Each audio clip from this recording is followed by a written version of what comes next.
folks, we're going to go ahead and get started. Please do remember to put your phones on mute. There's a lot of people on this call. This is, well, first of all, my name is Karl Martin. I'm the Chief of the Wildlife and Forestry Research Group here with the Wisconsin Department of Natural Resources. And today, I'm going to do the introduction. We're talking about a couple projects that were funded from the Upper Midwest Great Lakes LCC through the Wisconsin DNR, and then in cooperation with the University of Wisconsin-Madison. As I mentioned, this is a webinar. This is the second webinar. I'm sure many of you attended Scott Silla's webinar a few weeks ago about another one of the Upper Midwest Great Lakes projects. Todd, your voice is not quite so loud. I don't know if you're far away from the speakerphone, something like that might help. Is this better? Much better. Okay. Much better. And you'll see if you look on your computer screen, we're really focusing today on LCC 16, the Upper Midwest Great Lakes LCC, which basically covers the landscape surrounding the Great Lakes region. And during the initial year of funding, there were 5 projects funded by the Upper Midwest Great Lakes LCC. You can see those on your screen. And today we're really going to focus on the 2 that are bolded, the first 2 projects. One of those being the identification of the most climate change vulnerable species across the region. And the other one, and these 2 projects I should point out are related, is the climate adaptation recommendations for site managers. I think before we start, I'm just going to go through a little bit of a timeline. And even prior to the timeline that I have listed here on the screen, this actually goes back about 3 years ago when the Wisconsin DNR, in conjunction with the University of Wisconsin-Madison, formed the Wisconsin Initiative on Climate Change Impact. And during that time, we started developing some vulnerability assessments for species here in Wisconsin. About 2 years ago, we hired Dr. LeDee, who's going to be doing much of the presentation today. And the goal at that time was really to develop some of these adaptation strategies and vulnerability assessments for Wisconsin. After about a year or so, it became very apparent that this was much broader than Wisconsin. Obviously, climate change is a regional, national, and global issue. And about that time, the LCCs were really coming on board, particularly the Upper Midwest Great Lakes LCC. So in May of last year, there was a technical meeting in Ann Arbor, which I attended, and we fleshed out some ideas for potential projects. And one of the outcomes from that project, from that meeting, were these 2 projects. And these really build off of some work that we had been doing, as I mentioned, as part of Wiki prior to that point. The idea being to expand both the scope of what we were doing as part of Wiki, but then also the geography that's covered, making it much more of a regional type approach. And you can see as you go through this, the steering committee for the Upper Midwest Great Lakes LCC approved the project funding in June of last year. This was a very short time frame just because of when the funding was allocated and when the money had to be committed. The Wisconsin Department of Natural Resources received the funding in last summer. Since that time, Olivia actually took a new position managing this project as an assistant scientist, which is essentially a soft money faculty position here at UW-Madison. Subsequent to that, this past January, we hired Dominika Dziegielewska, who's working on more of the social aspects of the project. We're starting to get at some of that site manager issues. And then most recently, we hired Jeremy Ash just this past March, last month. And here are some brief bios for the staff that are working on this project. I should point out that, although the money's really coming through the Wisconsin DNR, we work very closely with UW-Madison. I have a large group of researchers within my shop within the DNR, but something like this is much broader than just Wisconsin. So in situations like that, we tend to work with the university, cooperate with the university, and try to bring in the constituents from across this entire region. And we'll talk more about that during the presentation today, but Olivia has done a really good job starting to reach out to many of you that are on the phone, and we'll look at continuing to do that as this project evolves. And part of that's really, I think the goal of the LCC is really to have, a regional issue that we're addressing. And regional issues involve creating those partnerships across a lot of political boundaries. And I think that's the real challenge of the LCC, and I think that's also the real benefit of the LCC, is that we can provide results that are much broader than just a state level issue. This is obviously much broader. And I think I can just go over just briefly. As I mentioned, Olivia is an assistant scientist here at UW-Madison. Olivia has a strong background in conservation biology, population ecology. She's worked with other states. She did a fair amount of work in Massachusetts looking at climate change adaptation. And she's been working, as I mentioned, on climate change here in Wisconsin for almost 2 years. Jeremy, who we just hired recently, has a strong background in applied ecology, a lot of interest in quantitative methods and managing natural resources in changing environments. So Jeremy will be working very closely on this project, and we're excited that he just came on board.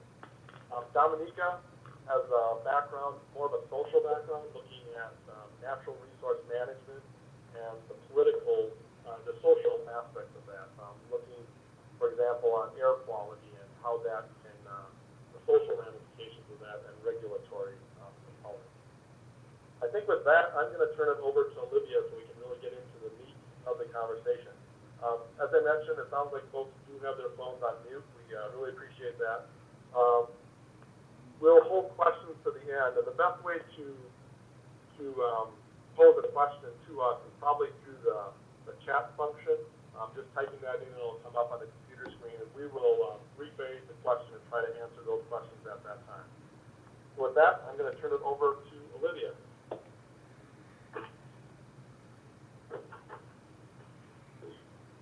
Hey, hi. So tell me if I'm not speaking loudly enough at any point. So we are splitting the presentation up into two components based on the project. So the first component will be the terrestrial species proposal for climate change in the region.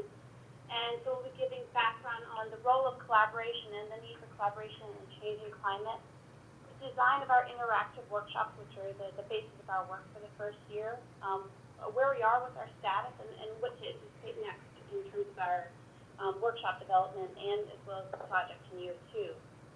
And for the second part of the presentation, which Dominika will lead, we'll be talking about adaptation and mitigation options for conservation lands in a changing climate. So background on the need for local level management strategies, the design and how we're going about the process of identifying these strategies, providing some examples, and then giving our timeline again.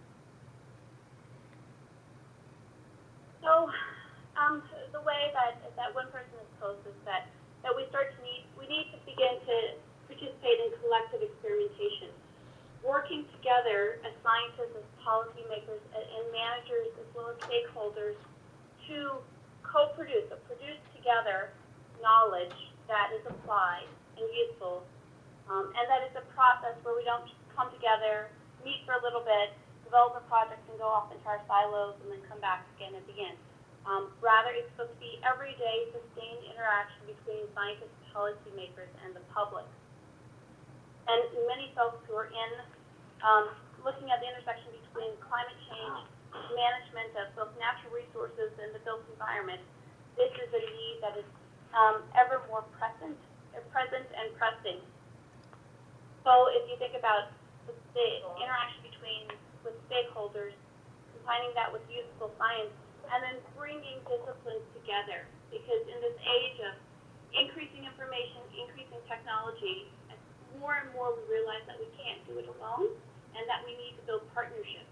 So what's the process to build these partnerships? How can we sustain them so that they're not nominal, but they're fruitful? So again, I'd like to reiterate that it's something that needs to be sustained. So what are the basic requirements? Again, that we are meeting on a regular basis, interacting, providing input throughout the process. So not just on identifying what the needs are and what the goals are, but helping to inform how the assessment goes through, how to interpret the results, how to translate that information to stakeholders and the public. How do we best disseminate it? There's two basic requirements of that: a mutual understanding, respect for institutional values, cultural values, where we're all coming from. And then the second basic requirement, and this is, from the Cooperative Natural Resource Management, is that we acknowledge our interdependence, that we can't do it alone, that we do, in fact, have to work together if we want to make informed decisions using the best available science. So we are trying to avoid the loading dock approach, and I know that Scott referred to this in his presentation already, that scientists go off and do a project and then, dump off the results or the paper at the door of managers, and it was not a process where they were involved from the get-go. Or on the opposite side, skepticism of models and whether or not they reflect the real world and what their utility are. So trying to avoid some of these relatively still common perceptions of how we interact with each other. So why now? So there have been challenges in natural resource management for decades now, if not centuries. Why now? Why is this even more pressing? Why does climate change make this even more important to collaborate? I would say that we are in a period of rapid change, and that climate change can be abrupt much more than we might anticipate. It is characterized by high uncertainty, particularly at the local level. It is transboundary, so from atmospheric sciences all the way to ecological sciences and bringing political, social sciences in the mix, as well as nation. So we're talking about, impacts that are originating, impacts on the local level, but it is a global problem. The output is global. Ecosystems and other systems are responding in dynamic, nonlinear ways. And we have pre-existing stressors such as invasive species, land conversion, pollution. And we anticipate these to be even more pressing in the future with these synergistic interactions. So the time is now to really start working on collaborations. Although the time may have been 30 years ago, perhaps one can argue that it's even more pressing now. So what are our goals for this project for year one? First goal is to foster exchange between scientists and managers on climate change, impacts on ecological systems, and how to be responsive in natural resource management. So bringing folks to the table to begin the conversation, to start building partnerships, understanding about different institutional cultures and preferences. The second goal is to identify terrestrial species that are priorities for detailed impact assessments. So what are priorities for folks across the region for consideration of detailed impact assessments? So again, avoiding the loading dock. So working with partners prior to going off and doing an assessment. And again, we wouldn't go off and do the assessment. It's a sustained interaction between partners, stakeholders, and researchers. So the interactive workshops are our primary vehicle for interacting with partners and eliciting priorities. And so we're going to think about them in three parts. The first part is to establish common ground. So where's more information, either on impacts of climate change or building partnerships, or how can we establish common ground? What information are you most interested in? Then defining the values that drive decisions or policies within an agency or partnership or institution, and then using those two pieces of information to help to identify priorities in a structured process. So for the first one, for establishing common ground, the question is essentially, what are you most interested in learning more about? And within our area of expertise and bringing in perhaps partners like Karl or other folks from the DNR or other institutions, we have a range of things that we're within our expertise that we can talk about. So whether or not you want more basic information on the direct and indirect impacts of climate change and wildlife, what's the latest research on what we anticipate, what's coming out this year.